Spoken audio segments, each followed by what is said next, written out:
નમસ્કાર આંગણવાડી કર્મચારી બહેનો, સ્વાગત છે તમારું આપણી આ યુટ્યુબ ચેનલ જ્ઞાન યાત્રામાં.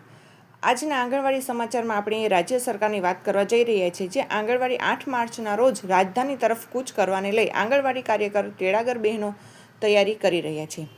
માનદ વેતનમાં વધારો તેમજ અન્ય પડતર માંગણીઓને લઈ સરકાર દ્વારા આનાકાની થઈ રહી છે. તેના વિરોધમાં આંતરરાષ્ટ્રીય મહિલા દિવસ એટલે કે 8 માર્ચના રોજ રાજધાની તરફ કૂચ કરી સચિવાલય ઘેરાયા કરવાનો નિર્ણય લેવાઈ ચૂક્યો છે. ગુજરાત હાઈકોર્ટ ઐતિહાસિક ચુકાદો. ગત 20 ઓગસ્ટ 2025ના રોજ ગુજરાત હાઈકોર્ટ ડિવિઝન બેન્ચ દ્વારા ગુજરાત રાજ્ય 1.10 લાખથી વધુ આંગણવાડી કાર્યકર તેડાગર બહેનોને લિવિંગ વેજ એટલે કે જીવન જીવવા પૂરતું વેતન આપવાનો ઐતિહાસિક ચુકાદો અપાયો છે. રાજ્ય સરકારને ફેબ્રુઆરી માસ સુધીમાં પગાર વધારો જાહેર કરવાની સમય મર્યાદા પણ આપવામાં આવી છે. આ ચુકાદાએ સમગ્ર દેશના આંગણવાડી કર્મચારીમાં નવો પ્રાણ ફૂંક્યો છે. વિવિધ રાજ્યોમાં આંદોલનો વધુ તેજ બન્યા છે. ઉત્તર પ્રદેશની સ્થિતિ. મુખ્યમંત્રી શ્રી યોગી આદિત્યનાથ દ્વારા ગત સોમવારે વિધાનસભામાં આંગણવાડી કાર્યકર, તેડાગર, આશા વર્કર, શિક્ષા મિત્રો તેમજ પ્રશિક્ષકોના માનદ વેતનમાં વધારો કરવાની જાહેરાત કરવામાં આવી હતી.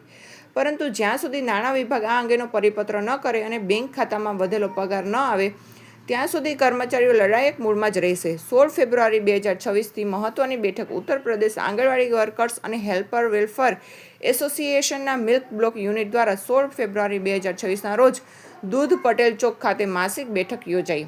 આ બેઠકની અધ્યક્ષતામાં બ્લોક પ્રમુખ કમલેશ ગંગાવારે કરી હતી. જિલ્લા પ્રમુખ મિથેલ ચૌધરીએ જણાવ્યું કે ઉત્તર પ્રદેશમાં માનદ વેતન અન્ય રાજ્યોની તુલનામાં ઘણું ઓછું છે, જ્યારે કાર્યભાર નોંધપાત્ર રીતે વધ્યો છે. આ નિરાશાને કારણે એસોસિએશન 8 માર્ચના રોજ લખનૌ કૂચનો નિર્ણય લીધો છે.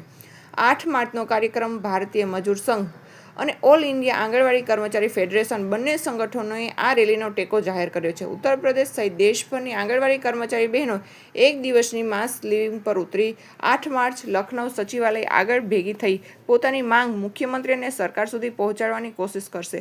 હવે જોવાનું એ રહ્યું કે 8 માર્ચ પહેલાં સરકાર નાણાં વિભાગ દ્વારા પરિપત્ર કરાવી આ રેલી અટકાવશે કે પછી 8 માર્ચ નિયત સમયે રેલી નીકળશે. સમય જ બતાવશે. જો આ ચેનલ પર નવા છો તો અત્યારે જ સબસ્ક્રાઇબ કરવાનું ભૂલશો નહીં. જય હિન્દ.